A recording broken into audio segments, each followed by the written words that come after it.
सुप्रभात। आज हम कक्षा 10 की क्षितिज भाग 2 काव्य खंड का दूसरा पाठ राम लक्ष्मण परशुराम संवाद, जो कि तुलसीदास द्वारा लिखित है, पढ़ने जा रहे हैं। सबसे प्रथम हम तुलसीदास जी का परिचय समझेंगे। तुलसीदास जी का जन्म उत्तर प्रदेश के बांदा जिले के राजापुर गांव में सन 1532 में हुआ था। कुछ विद्वान उनका जन्म स्थान सोरो जिला एटा भी मानते हैं। तुलसी का बचपन बहुत संघर्षपूर्ण था। जीवन के प्रारंभिक वर्षों में ही माता पिता से उनका बिछोह हो गया है, यानी कि वो अपने माता पिता से बिछुड़ गए। कहा जाता है कि गुरु कृपा से उन्हें राम भक्ति का मार्ग मिला। वे मानव मूल्यों के उपासक कवि थे। राम भक्ति परंपरा में तुलसी अतुलनीय है। अतुलनीय यानी कि जिनकी तुलना ना की जा सके। रामचरितमानस कवि की अनन्य राम भक्ति और उनके सृजनात्मक कौशल का मनोरम उदाहरण है।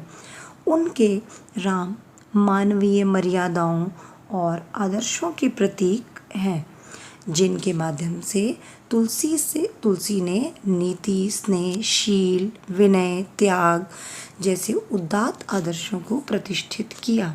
रामचरितमानस उत्तरी भारत की जनता के बीच बहुत ही लोकप्रिय हैं।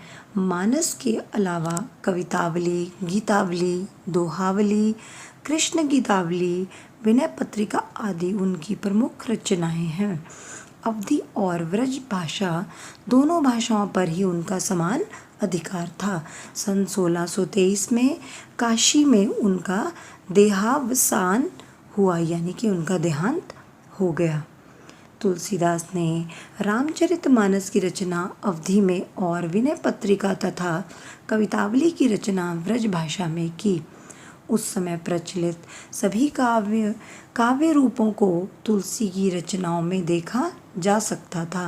रामचरितमानस का मुख्य छंद चौपाई है तथा बीच बीच में दोहे, सोरठे, हरि गीतिका तथा अन्य छंद पिरोए गए हैं।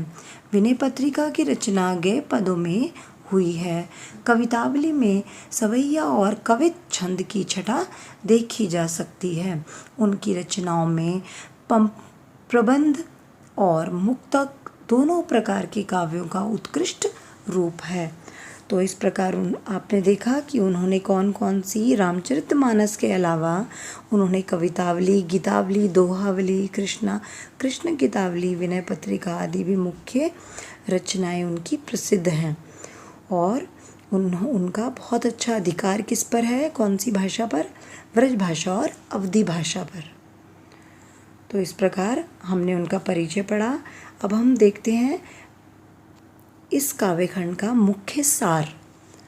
तो यह अंश रामचरितमानस के बाल कांड से लिया गया है। अब इसमें हम ये पूरा सार रूप में हम बताएंगे कि हमने आगे क्या पढ़ना है। तो सीता स्वयंवर में राम द्वारा शिव धनुष भंग के बाद मुनि परशुराम को जब यह समाचार मिला तो वे क्रोधित होकर वहाँ आते हैं। शिव धनुष को खंडित देखकर, यानी कि टूटा हुआ देखकर, वे आपे से बाहर हो जाते हैं। आपे से बाहर होना यानी कि बहुत क्रोधित हो जाना। और राम के विनय और विश्वामित्र के समझाने पर तथा राम की शक्ति की परीक्षा लेकर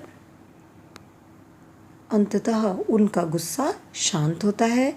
इस बीच राम, लक्ष्मण और परशुराम के बीच जो संवाद, जो बातचीत हुई, उस प्रसंग को यहाँ प्रस्तुत किया गया है।